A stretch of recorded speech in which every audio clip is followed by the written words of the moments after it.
Les freins à l'évolution et à l'épanouissement, la peur de l'engagement, le point de non-retour. Un des éléments majeurs qui nous empêche d'être épanouis et d'évoluer, c'est vraiment cette contrainte que l'on a souvent en tant qu'être humain, en tant qu'individu, à s'engager pleinement dans sa voie.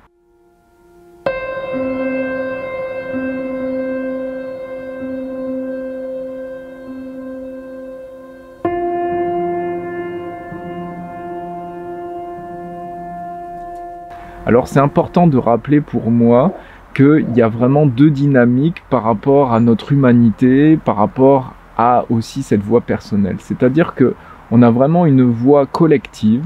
Cette voie collective, c'est vraiment une voie d'évolution où on va retrouver certaines valeurs, par exemple du vivre ensemble, vivre en harmonie sur cette planète. Donc je pense qu'il y a vraiment des valeurs, qu'il y a un sens d'évolution qui est collectif et donc on fait partie de ce sens d'évolution collective. En même temps, on a aussi ce sens de vie individuel qui nous est propre avec notre voie, on pourra appeler initiatique, notre voie de développement, notre voie d'épanouissement, notre voie qui vibre, notre sens de vie. Pourquoi se concentrer sur cette voie personnelle? Je le rappelle, parce que dans cette voie collective, on peut un petit peu s'y perdre, c'est complexe, on est nombreux, et donc à un moment, dans mes recherches, dans ma vision des choses, c'est que en se concentrant profondément sur sa voie personnelle, sur sa voie individuelle, eh bien, nous allons toucher cet équilibre, cette harmonie de voie collective et voie individuelle. Parce que si on va vraiment toucher profondément notre voie, si on s'engage pleinement dans ce qui nous inspire, eh bien, cette voie personnelle, individuelle, par moments qu'on pourrait catégoriser un petit peu d'égoïste, eh bien, elle va être en fait complètement universelle.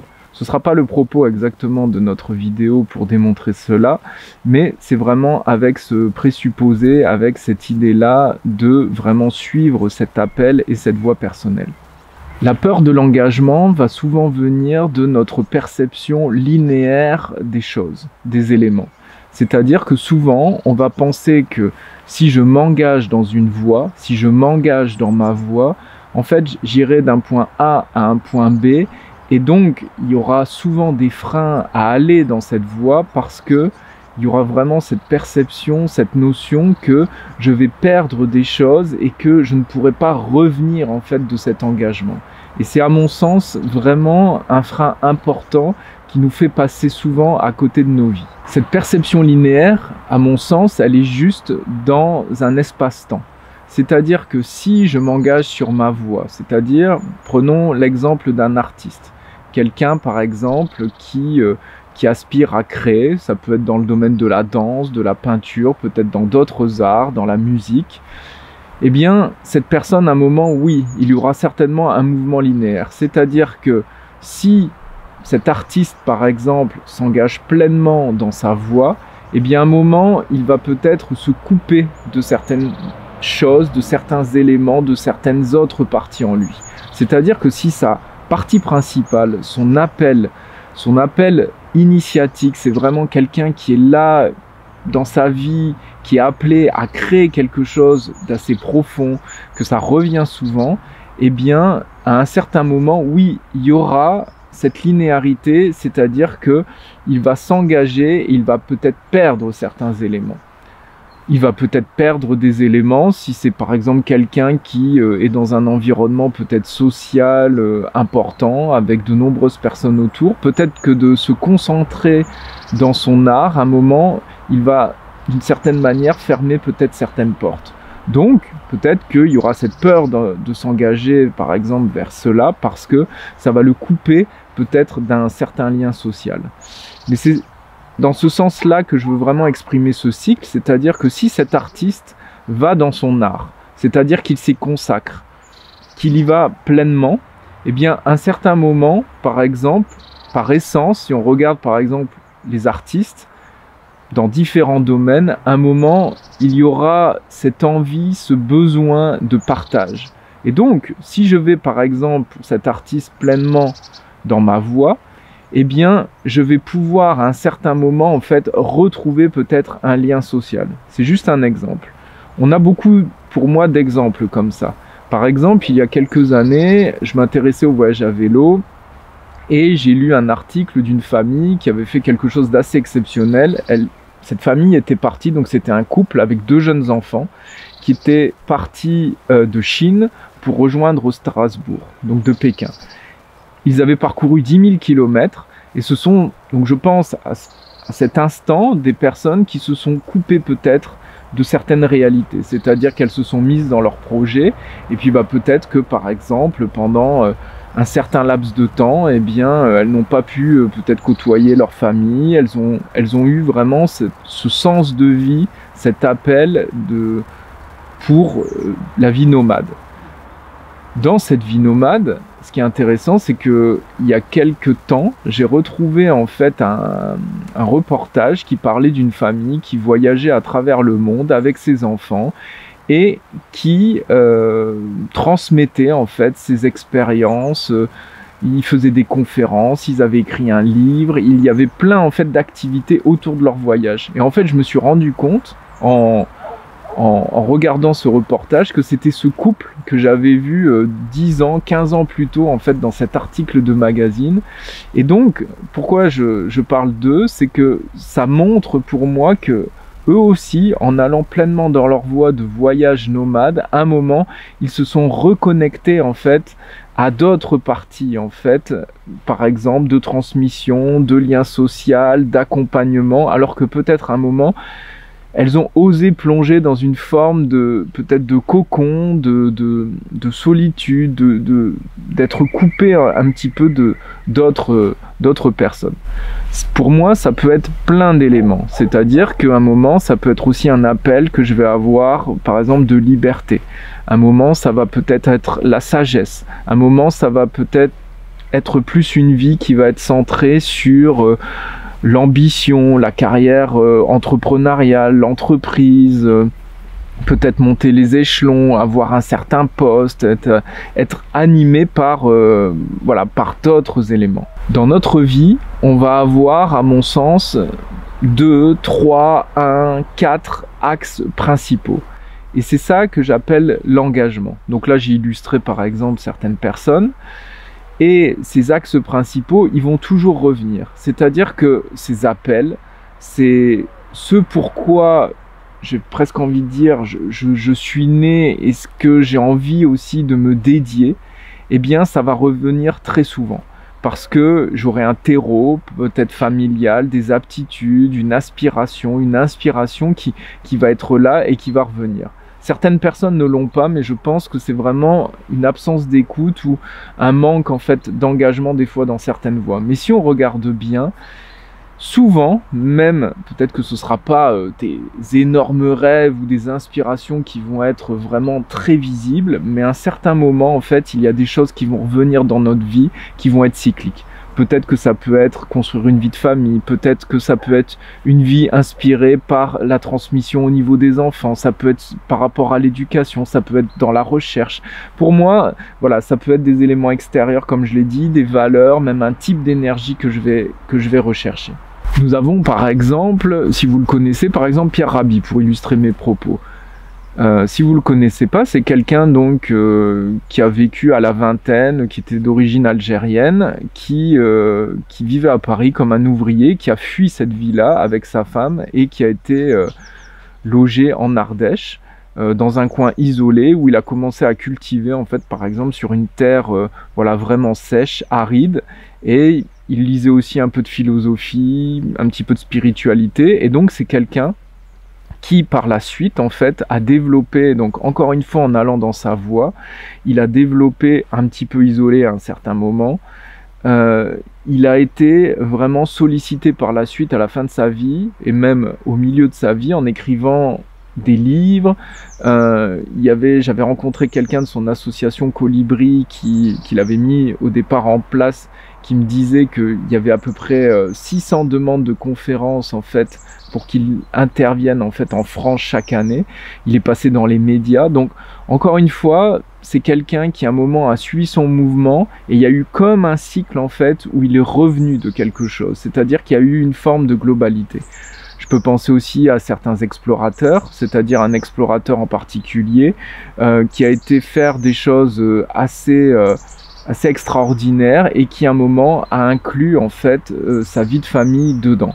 Donc vraiment, c'est vraiment un point important pour moi, c'est vraiment de sortir en fait, d'essayer de voir et de percevoir que il y a un mouvement naturel dans un engagement de voix qui est celui de revenir et qu'à un moment ça crée une forme de cycle.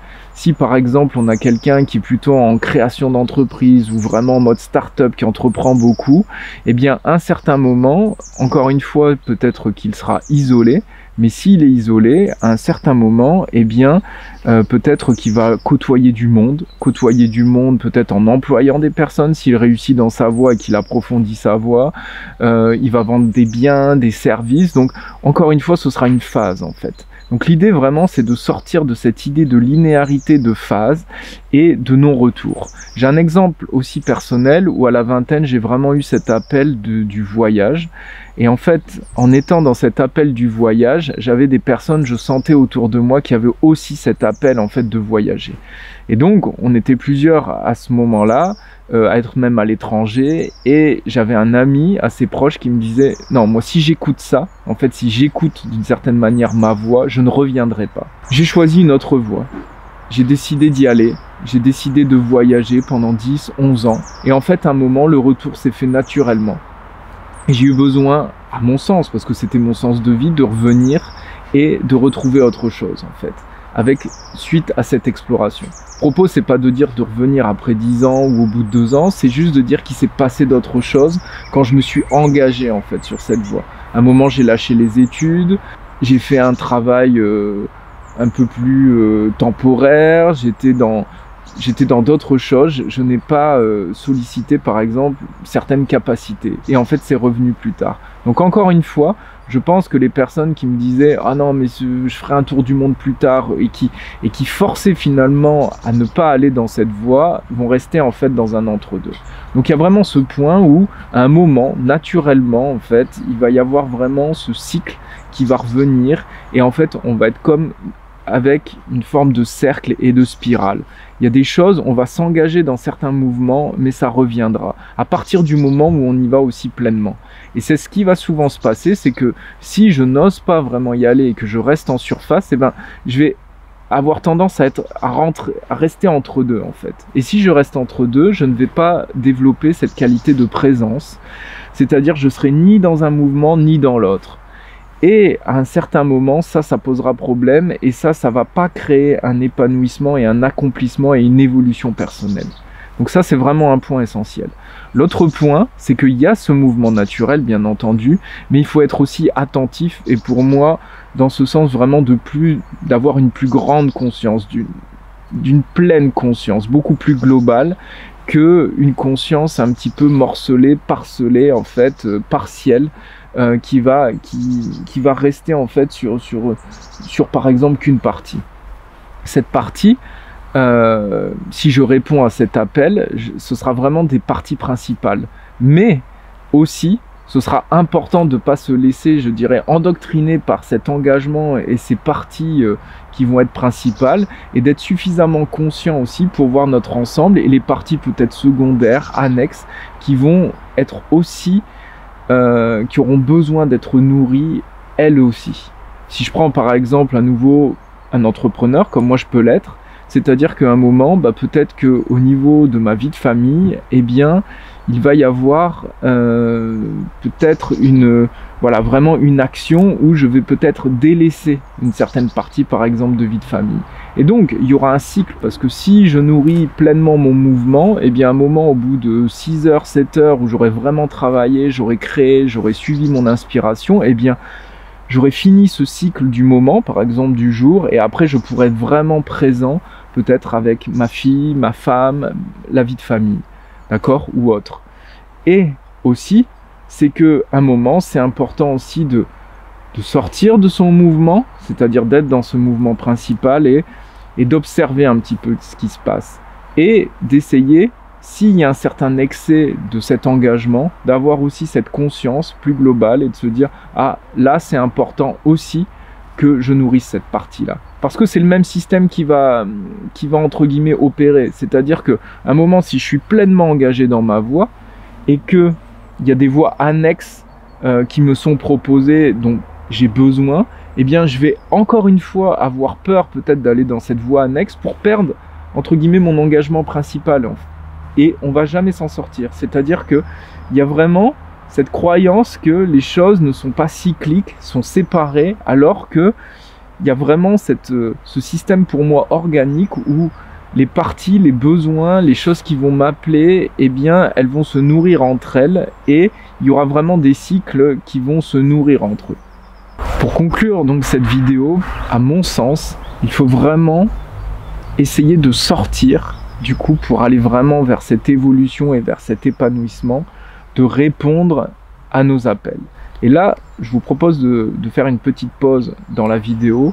Et est-ce que justement, vous avez des choses qui reviennent souvent, qui sont revenues souvent et qui sont présentes et dont peut-être vous avez peur justement d'y aller parce qu'il y a une crainte de perdre certainement autre chose.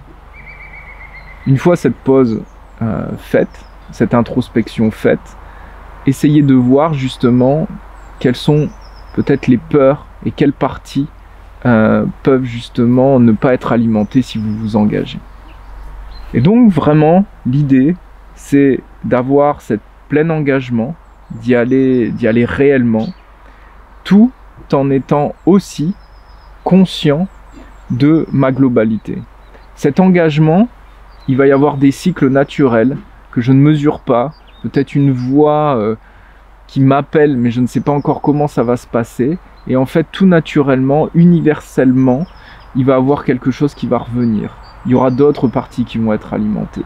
Et aussi, une responsabilité d'être attentif à mes autres parties.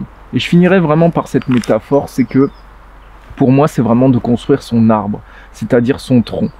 Si j'ose m'engager vers cet axe principal, vers cette voie qui m'appelle, cette voie peut-être unique, qui me met en rupture avec peut-être d'autres parties, des parties peut-être de famille, parties de la société, eh bien, d'oser suivre cet appel et suivre ce tronc et penser que à travers ce tronc et à travers cette construction, il va y avoir des racines qui vont de plus en plus en fait grandir, qui vont s'ancrer dans le sol, et en même temps il y aura aussi plein de branches, plein de ramifications, plein de feuilles qui vont aussi s'épanouir. C'est-à-dire qu'il n'y aura jamais, si on regarde la nature, un seul mouvement et un seul acte. Il y aura toujours des jonctions, il y aura toujours des ponts qui vont être faits. Donc vraiment, sortir de ne pas y aller, ne pas répondre à mes appels et avoir une conscience très segmentée et aller vers cet engagement et avoir une conscience plus globale. Merci pour votre écoute. Je vous invite à regarder éventuellement d'autres vidéos pour nourrir votre conscience et votre inspiration.